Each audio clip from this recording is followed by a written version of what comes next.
శ్రీ మాత్రే నమః. ఓం నమ శివాయ. ఓం శ్రీ సాయిరామ్. కన్యా రాశి వారి ఫిబ్రవరి నెల జాతక ఫలితాలు తెలుసుకుందాం. కన్యా రాశి వారికి ఫిబ్రవరి 5, 6, 7 తేదీలలో 3 అతిపెద్ద భయంకరమైన సంఘటనలు జరగబోతున్నాయి. అయితే వాటికి సంబంధించిన సంకేతాలు ఎలా ఉన్నాయి? ఇక 5 సంవత్సరాల నుంచి మీరు ఎదురుచూపు ఏదైతే ఉందో అది ఇక నుంచి ముగుస్తుందని చెప్పుకోవచ్చు. మీకు ఇక్కడి నుంచి ఏ విధంగా ఉండబోతుంది, అలాగే 5 సంఘటనలు ఏమిటి, అలాగే దానితో పాటు మీకు ఏ దేవత అనుగ్రహం ఎలా కలగబోతుంది, ఇవన్నీ కూడా తీరగా ఇప్పుడు ఈ వీడియోలో మనం వివరంగా తెలుసుకుందాం. కాబట్టి ఈ వీడియోని కూడా ఎక్కడ కూడా స్కిప్ చేయకుండా పూర్తిగా చూడండి. అలాగే జై శ్రీరామ్ అని కామెంట్ చేసి వీడియోని లైక్ చేయండి. గత 12 సంవత్సరాల నుంచి మీరు చాలా ఎక్కువగా బాధపడుతున్నారు. మంచి సమయం వస్తుందని ఎదురు చూస్తున్నారు, కానీ మీరు ఎంతో ఇబ్బందికి గురి అవుతున్నారు. మీరు చేసే ప్రతి ఒక్క పని మీకు విమర్శన అవుతుంది. మీకు మంచి డబ్బు సంపాదించాలనే ఆలోచన అయితే ఉంటుంది, కానీ మీరు చేసే ప్రయత్నాలు ప్రతి ఒక్కటి కూడా బెడిసి కొడుతున్నాయి. అలాగే జాబ్ కోసం వెతికే వాళ్ళు, పెళ్లి సంబంధాలు చూసేవాళ్ళు, ఇలా అనుకుంటున్న ప్రతి ఒక్కటి కూడా మీకు రివర్స్ వస్తూనే ఉన్నాయి. అయితే మీరు టెన్షన్ పడాల్సిన అవసరమే లేదు. ఇక్కడ నుంచి మీకు మంచి సమయం అనేది వస్తుంది. ఇక ఈ దేవతల అనుగ్రహం మీ మీద ఉంది కాబట్టి మీకు సమస్యలు అనేటివి ఉండవు. ఏకంగా కుబేరుడు అలాగే వినాయకుడు మీరిద్దరూ కలిసి మీ మీద అనుగ్రహం చూపించబోతున్నారు. వారు మీ మీద దయ చూపిస్తే ఏ పనికి కూడా ఆటంకం అనేది ఉండదు. ఇక సాక్షాత్తు కుబేరుడే మీ మీద కటాక్షం చూపించాలంటే ఇంకా దానికి సంబంధించినటువంటి సమస్యలు అనేటివి ఉండవు. అయితే ఇక నుంచి మీ లైఫ్ అనేది చాలా అద్భుతంగా మారిపోబోతుంది. కాబట్టి రాబోయే రోజులలో మీరు చేయకూడని కొన్ని పనులు ఉన్నాయి. ఈ 2 పనులు మాత్రం ఎట్టి పరిస్థితుల్లోనూ మీరు చేయకూడదు. మీరు చేయాలి అనుకుంటున్న పనులు వేరే వాళ్ళ మీద డిపెండ్ అయ్యి ఆ పనిని వాళ్ళు చేస్తారులే, ఏముంది, మన టైం చాలా సూపర్గా ఉంది, ఇక నుంచి అంతా మంచి జరుగుతుంది, ఎవరు చేస్తే ఏముంది, ఆ పని అయితే చాలు అనే ఆలోచన ఏదైతే ఉందో దాన్ని మొట్టమొదటిగా స్టాప్ చేయాలి. అలా చేసినట్లయితే మీ పని మీరు ఎంత శ్రద్ధగా అయితే చేస్తారో దాన్ని వేరే వాళ్ళు చేయరు. కాబట్టి మీ పని మీరే స్వయంగా చేయాలి. ఏంటి అంటే మీరు ఏదైనా వ్యాపారం స్టార్ట్ చేయాలనుకుంటున్నా, ఎక్కడికైనా వెళ్ళి ఏదైనా పని చేయాలనుకుంటున్నా, డబ్బుకు సంబంధించినటువంటి లావాదేవీలైనా సరే, ఏదైనా సరే ప్రతి ఒక్క పనిని మీరు మీ చేతులతో మీరే చేయాలి. వాళ్ళ మీద ఆధారపడి వాళ్ళ పనులను వారితో చేయించుకోవడం అస్సలు చేయకండి. ఇక రెండో పని ఏమిటి అంటే అందరినీ నమ్మటం. ట్రస్ట్ అనేది చాలా సులువుగా వేరే వాళ్ళ మీద పెట్టేస్తూ ఉంటారు. ఆ ట్రస్ట్ని వారు ఎంత ఈజీగా చేసేస్తుంటారు. కాబట్టి తొందరపడి ఎవరిని పడితే వాళ్ళని నమ్మి వాళ్ళతో మీరు ఒక్క పని తప్పు చెప్పడం, లేదంటే వారు చెప్పే మాట వినేసి ఆలోచించకుండా పనులు అనేటివి చేయటం, ఈ 2 పనులు మీరు అస్సలు చేయకూడదు. ఎందుకంటే ఒక మనిషి మాత్రమే వెనకాల గోతులు తవ్వుతాడు. కాబట్టి మీరు తను మిమ్మల్ని ఎట్టి పరిస్థితులను కూడా నాశనం చేయాలని చెప్పేసి చూస్తూ ఉంటారు.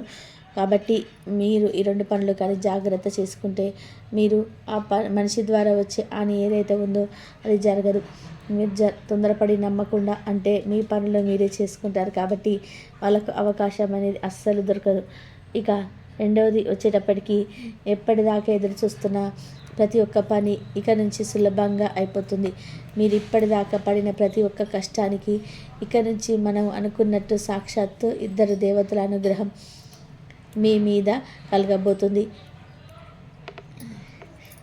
కాబట్టి మీకు అన్ని కష్టాలు తీరిపోబోతాయి. జాబ్ చేసేవారు ఎవరైతే ఉన్నారో వాళ్ళకి ప్రమోషన్స్, జాబ్ సర్చింగ్లో ఉన్న వారికి కొత్త అవకాశాలు కూడా వస్తాయి. ఇక పెళ్లి సంబంధాలు చూసే వాళ్ళకి మంచి సంబంధాలు కుదురుతాయి. దీనితో పాటు మీకు ఏదైతే మంచి గుడ్ న్యూస్ రాబోతుందో దానితో మీకు ప్రతి ఒక్కటి కూడా పెళ్ళికి సంబంధించినది కావచ్చు, జాబుకు సంబంధించింది కావచ్చు, అలాగే వ్యాపారం ఎవరైతే చేస్తారో వాళ్ళకు కూడా వ్యాపారంలో పెట్టిన పెట్టుబడులు 2 పెట్టుబడి రిటర్న్ అనేది వచ్చేస్తుంది. వాళ్ళు పెట్టిన పెట్టుబడికి రాబడి అనేది వస్తుంది. ఇంకా ఇక్కడ చేయాల్సిన పని ఏమిటి అంటే ఫస్ట్ మీరు ఈ ఒక్క వస్తువుని వెంటనే ఎక్కడికి వెళ్ళినా సరే, ఆడవాళ్ళైతే పర్సులో, మగవాళ్ళైతే పాకెట్లో మాత్రం ఖచ్చితంగా దీనిని పెట్టుకోవాలి. ఈ విధంగా దీన్ని ఎప్పుడు మీరు పెట్టుకుంటే మీకు ఎటువంటి దిష్టి తగలదు.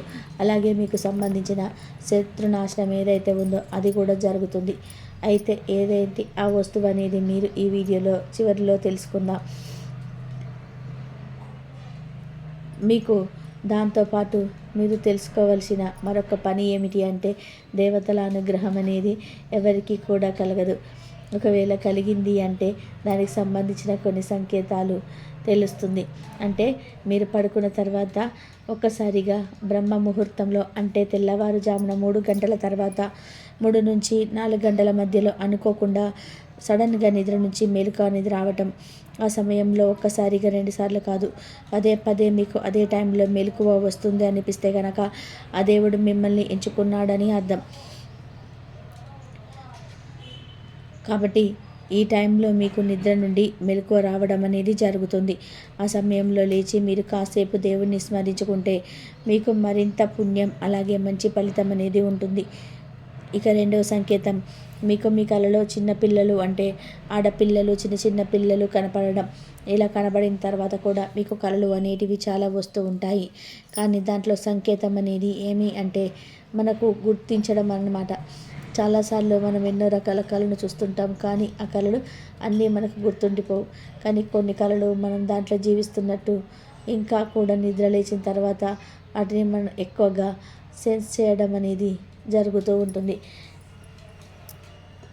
మంచి సంకేతాలను తీర్థయాత్రకు వెళ్తున్నట్టు, లేదంటే గుడిలోకి మీరు వెళ్తున్నట్టు, ఇటువంటి కొన్ని కళలు అనేటివి వస్తూ ఉంటాయి.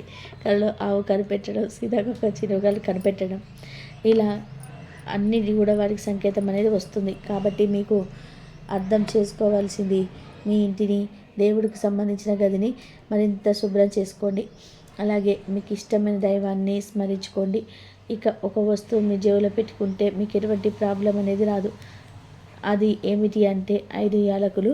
ఈ 5 యాలకులను ఒక ఎర్రటి వస్త్రంలో చిన్న మూటలా కట్టుకొని దేవుడి దగ్గర ఒక రోజంతా కూడా పెట్టి, తర్వాత మరుసటి రోజు నుంచి దాన్ని తీసి మీరు ఎప్పుడు ఎక్కడికి వెళ్ళినా దాన్ని జేబులో పర్మనెంట్గా ఉంచుకోండి.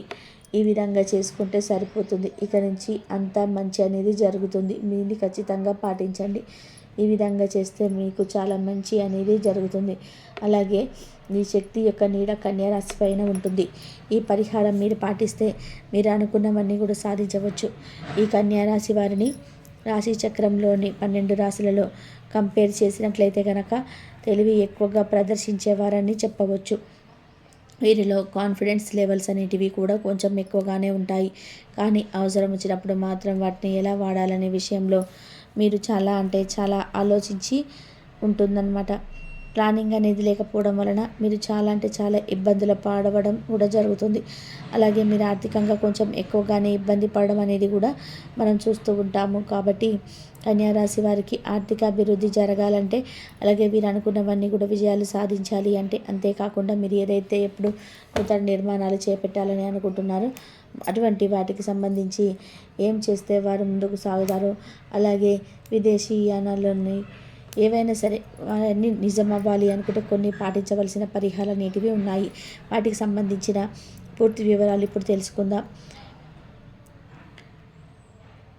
ప్రతి ఒక్కరికి కూడా ఇంటి దైవం అనేది వాళ్ళు కొంతమంది ఉంటారనమాట. అలాగే ఈ రాశి వారు ఎవరైతే ఉన్నారో, మరి మీకు కూడా మీ ఇంటికి సంబంధించినట్లయితే ఒక్కొక్కరికి ఒక్కొక్క ఇంటికి సంబంధించిన ఒక ఇంటి దైవం మరియు కుల దైవం అనే వాళ్ళు ఉన్నారు జరుగుతుంది. కాబట్టి దానికి సంబంధించి చూసుకున్నట్లయితే కనుక ఈ రాశి వారు మీ ఇంటి దైవం ఎవరైతే ఉన్నారో వారి పట్ల మీరు కొంచెం ఎక్కువగా ప్రార్థించడం అనేది చేయాల్సి ఉంటుందన్నమాట.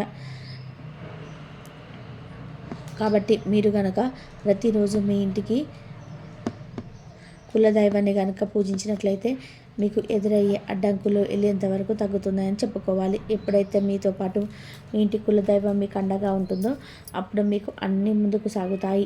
కాబట్టి ఇక నుంచి అయినా సరే ప్రతిరోజు కూడా మీ ఇంటి కులదైవం ఎవరైతే ఉన్నారో వారిని పూజించడం అనేది అస్సలు మర్చిపోవద్దు. అంతేకాకుండా మరి మీరు పాటించవలసిన పరిహారాలు, చేసుకోవలసిన మార్పులు చేర్పుల గురించి కూడా మేము చెప్తాను. ఇక ఇంతే కాకుండా మరి ప్రతి ఒక్కరికి కూడా ఇంటి దైవం అనే వాళ్ళు కొంతమంది ఉంటారనమాట. అలాగే ఈ రాశి వారు ఎవరైతే ఉన్నారో మరి వీరు కూడా మీ ఇంటికి సంబంధించి చూసుకున్నట్లయితే కనుక ఈ రాశి వారు మీ ఇంటి దైవం ఎవరైతే ఉన్నారో వారి పట్ల మీరు కొంచెం ఎక్కువగా ప్రార్థించడం అనేది చేయాల్సి ఉంటుందన్నమాట. కాబట్టి మీరు కనుక ప్రతిరోజు మీ ఇంటికి కులదైవాన్ని కనుక పూజించినట్లయితే మీకు ఎదురయ్యే అడ్డంకులు వీలైనంత వరకు తగ్గుతాయని చెప్పుకోవాలి. కన్యా రాశి వారు ఎవరైతే ఉన్నారో మీరు ప్రతి శనివారం కూడా వెంకటేశ్వర స్వామి గుడికి వెళ్ళి అక్కడ వెంకటేశ్వర స్వామిని పూజించటం, మరియు ఉదయం మరియు సాయంత్రం కూడా ఇంట్లో వెంకటేశ్వర స్వామి ముందు మేతి దీపాన్ని వెలిగించి అక్కడ స్వామిని పూజించడం ద్వారా చాలా అంటే చాలా ఉత్తమమని చెప్పుకోవాలి. ఇలా మీరు ఈ పరిహారాలు చేసిన విధానంగా కొన్ని మార్పులు చేర్పులు చేసుకున్నట్లయితే కనుక ఖచ్చితంగా ఏవైతే మీ సంకల్పాలు అయితే ఉన్నాయో అవన్నీ కూడా నెరవేరుతాయని చెప్పడంలో ఎటువంటి సందేహము లేదు. చూశారు కదా, కన్యా రాశి వారికి ఫిబ్రవరి నెలలో జరగబోయేది. ఈ వీడియో కనుక మీకు నచ్చినట్లయితే తప్పకుండా లైక్ చేసి మన ఛానల్ని సబ్స్క్రైబ్ చేయండి. జై శ్రీరామ్ అని చెప్పేసి కంపల్సరిగా కామెంట్ అయితే చేయండి. Please like, share, subscribe my channel. ఇంతవరకు చూసినందుకు ధన్యవాదాలు.